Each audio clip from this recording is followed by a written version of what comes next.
A partisan group of senators known as the Gang of Six unveiled their budget plan. The bill would cut the deficit by $3.7 trillion over the next 10 years. It calls for $500 billion in immediate spending cuts. It also includes entitlement reforms and $1 trillion in tax increases. Earlier today, President Obama spoke from the White House, praising the bill as a balanced approach. Today, a group of senators, the Gang of Six, Democrats and Republicans, I guess now a gang of seven because one additional Republican senator added on, put forward a proposal that is broadly consistent with the approach that I've urged. What it says is we've got to be serious about reducing discretionary spending, both in domestic spending and defense. We've got to be serious about tackling health care spending and entitlements in a serious way. And we've got to have some additional revenue so that we have an approach in which there is shared sacrifice and everybody is giving up something. The president also urged congressional leaders to move swiftly and end the stalemate. My hope, and what I will be urging Speaker Boehner, Nancy Pelosi, as well as Leader Reid and Mitch McConnell, is that they tomorrow are prepared to start talking turkey and actually getting down to the hard business of crafting a plan that can move this forward. So I think it's very important for in these next couple of days to understand we don't have any more time to engage in symbolic gestures. We don't have any more time to posture. It's time to get down to the business of actually solving this problem. The president's remarks came before House Republicans voted on their cut, cap, and balance plan. The bill is unlikely to pass the Democratic-controlled Senate. Joining me now from Washington is Senator Rob Portman. He is a Republican senator from Ohio, also a member of the Senate Budget Committee. I am pleased to have him back on this program. Welcome. Charlie, good to be on with you again. This is what Politico has said of you. Portman has proved himself a valuable asset to top GOP debt negotiators, and he's positioned to take some credit for contributing behind the scenes to the most significant issue of the year so far, a feather in the cap of a rising Republican star who some observers say could make a strong 2012 vice presidential contender. Forgetting the politics at the back end of that observation by Politico, you have played a role here. So tell me what you think of the Gang of Six proposal that the president acknowledged today and that a number of senators came forward to say this is a very, very positive development. Well, it was a positive development on a few different fronts. One is it's bipartisan, which is something rare these days, and so you had Republicans and Democrats coming together, four of whom had served on this fiscal commission that the president had established and which reported late last year. Second, they actually came up with some changes in terms of the spending going forward that are fairly significant, and that is short-term but also longer-term. They looked at the entitlement side. They didn't do as much there as many of them would have liked to have done or that needs to be done, but they got to start.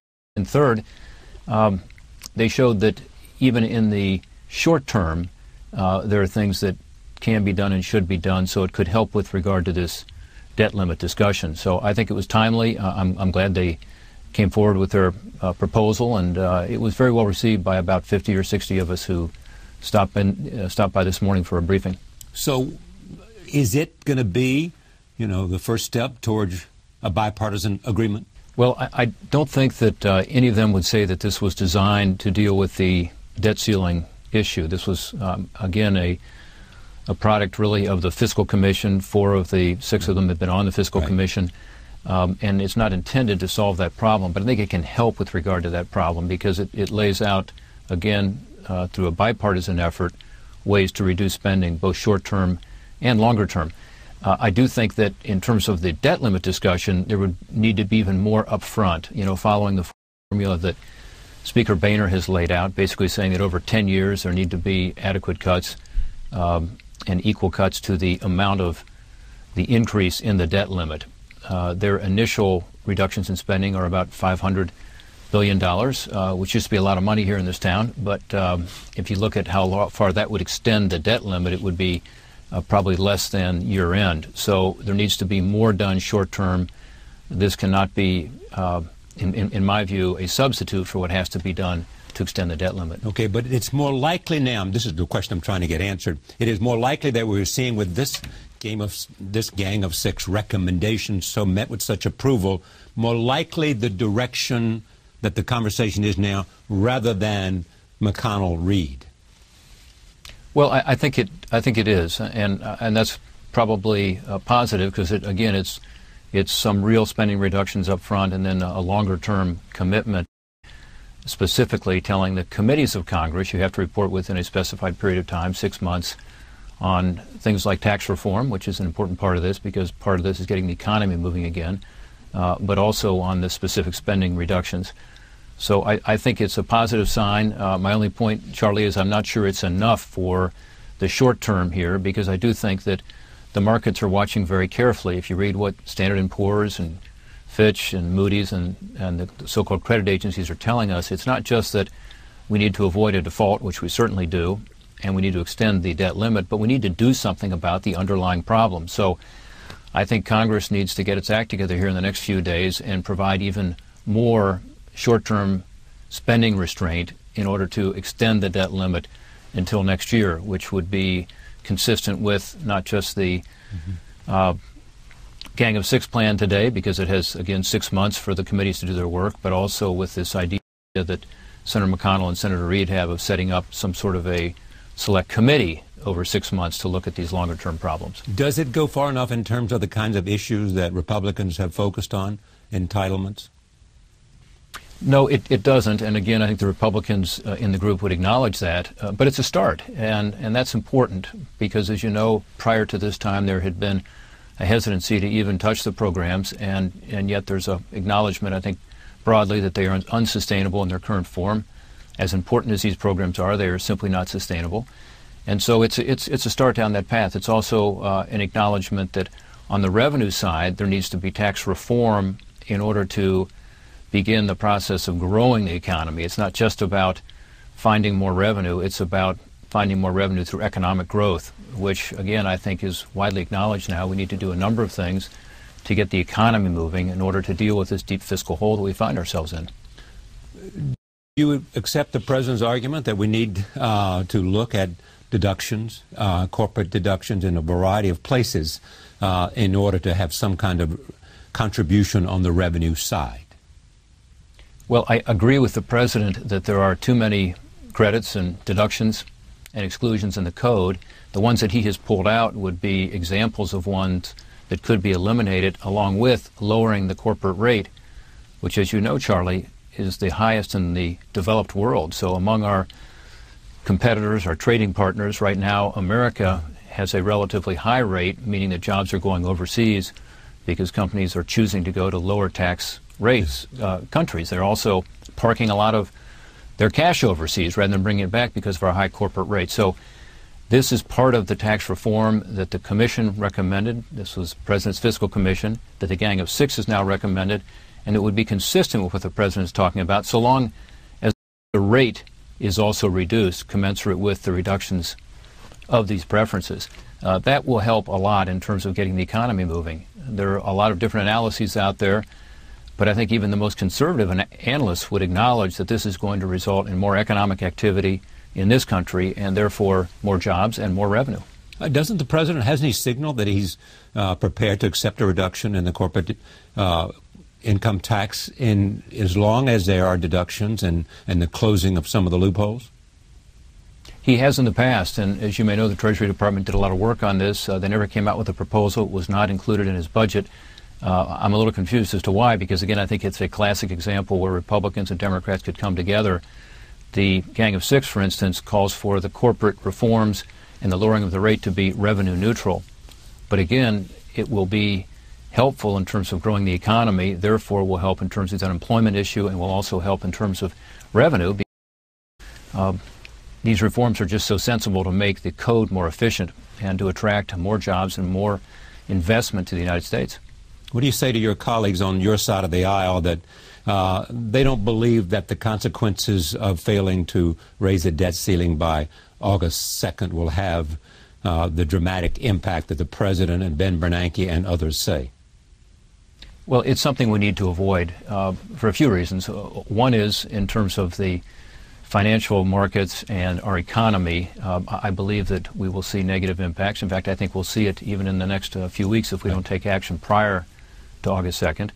I think that's broadly believed to be true by economists. Second, with regard to the benefits that are paid by the government during the period after August 2nd, there is some risk. In other words, the government will be on a cash flow basis. So without having that line of credit out there, the ability to borrow, some of my constituents and others around the country will be put in a very tough position. And third, I think it'll be negative in terms of getting anything done on the spending side, honestly, because I think what will happen is similar to 1995. You recall that, Charlie, when there was a government shutdown, and Republicans ended up, because of the political pressure, not achieving the objective. At that time, again, it was a spending issue.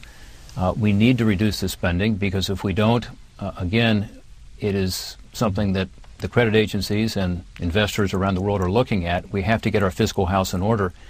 It is necessary but not sufficient to extend the debt limit. We've got to also deal with the spending, and my fear is that if we go into this post-August 2nd period, it makes it even harder to deal with the spending, because there'll be a lot of political pressure simply to extend. What's the difference between the amount of spending cuts that you would like to see and where the president is prepared to accept?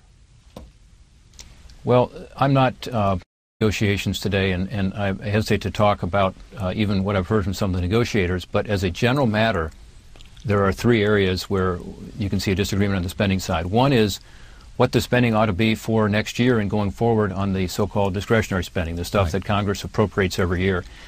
And the notion that we can simply freeze that spending, I think, ignores the fact that we have increased that kind of spending about 24% over the past few years, and we need to see a reduction in that spending. This was the debate over the continuing resolution, which, by the way, would come up at the end of September again if we don't deal with it now.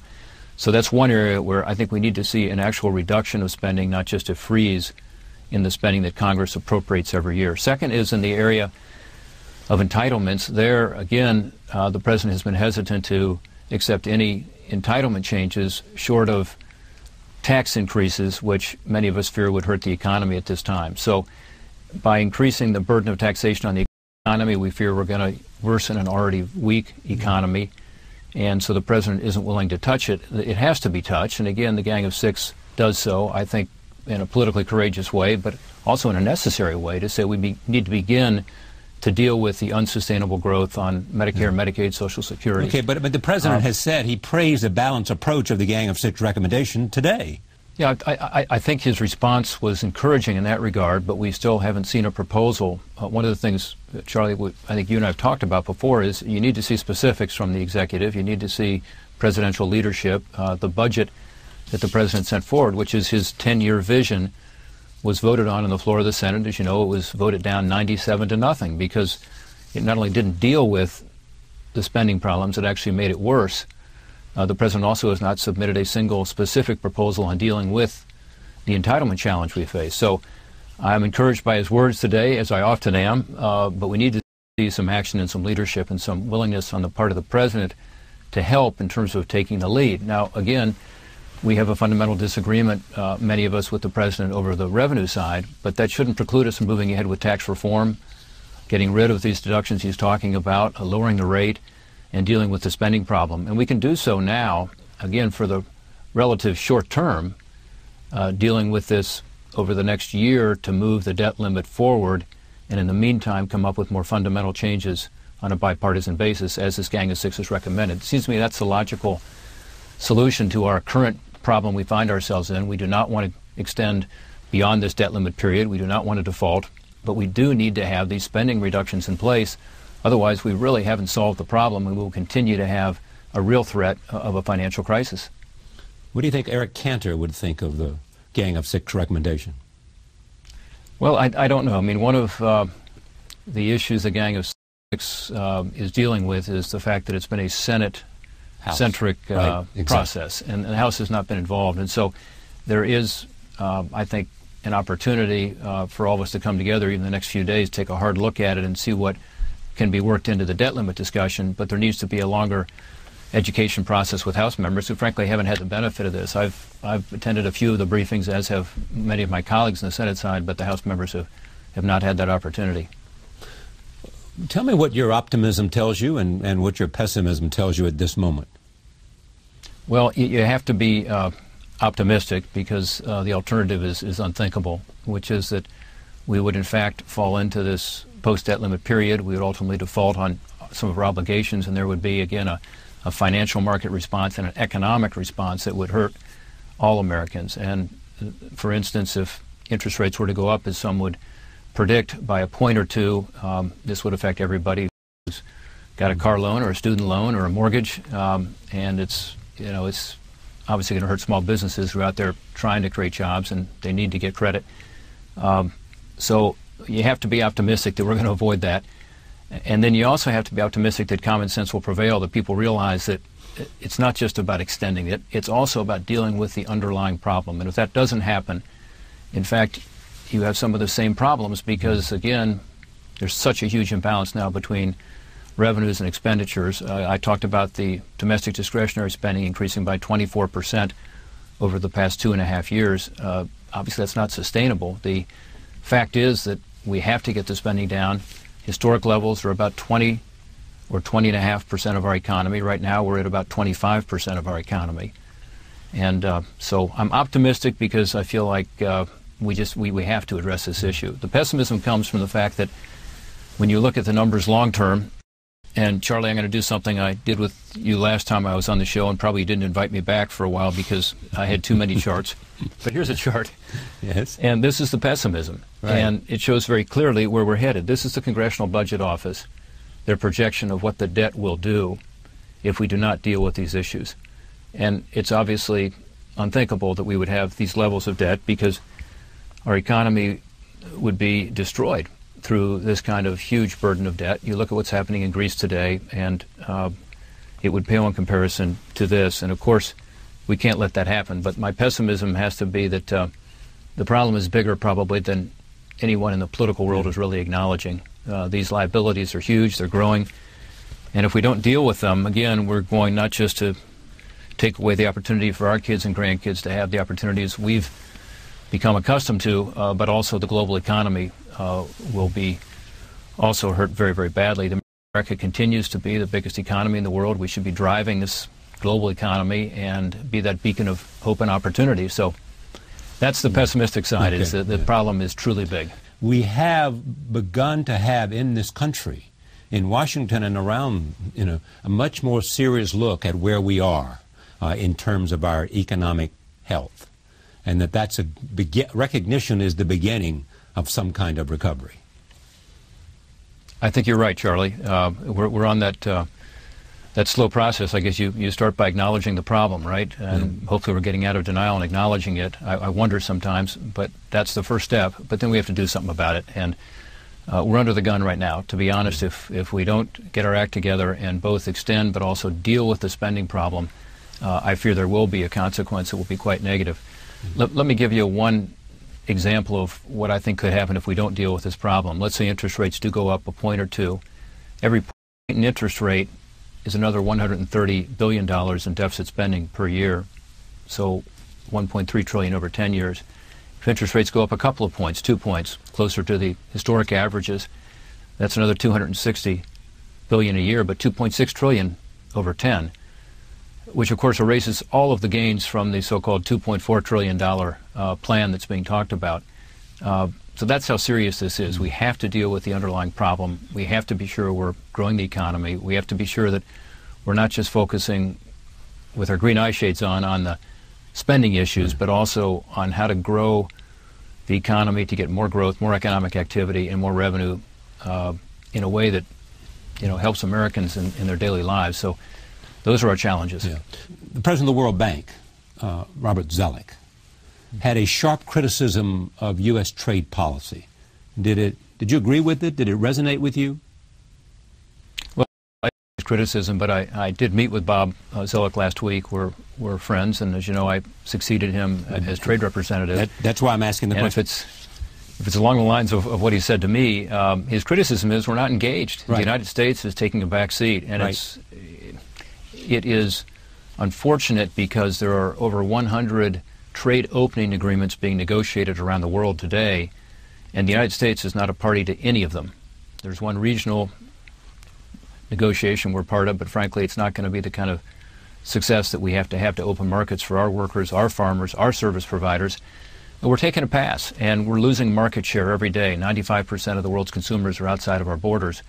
Yes, trade needs to be fair. We need to be sure we're enforcing the trade laws, but we also need to expand our exports. We rank somewhere below Ethiopia, I'm told, in terms of our exports per capita, well below any of the other developed countries that we trade with, well below China and Korea and countries that we hope to trade with more, in the case of Korea, through this right. Korean trade agreement. So, one, we need to pass the 3 agreements that the President has already indicated he supports. He needs to send them to Congress right away. That's the Korean agreement, the Colombian agreement, and the Panama agreement. Why? Because they're good for us. They're good for American workers, American farmers.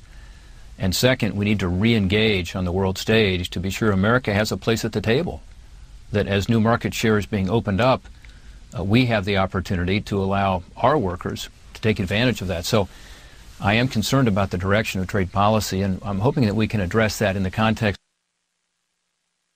At the same time, we could give this president, who's of another party than I am, but we ought to give him the trade promotion authority that enables him to complete these agreements, because they're good for our economy. If you look at what's happened in terms of the very disappointing growth over the last couple of quarters, without trade, it would have been far worse. Trade is one of the few areas where we've seen some benefit because we have increased exports, partly because of the value of the dollar going down. But this is an area where we should be doing a lot more. We should be a bigger trading country by exporting more of the stuff we make here. We should be the largest exporter in the world, which we are in many categories still, but also per capita, we are well behind all of our trading partners. We should be way ahead. I thank you for joining us this evening. Thanks, Charlie. Don't stay away so long. I look forward to the next one. Thank you. Senator Rob Portman, Republican from Ohio.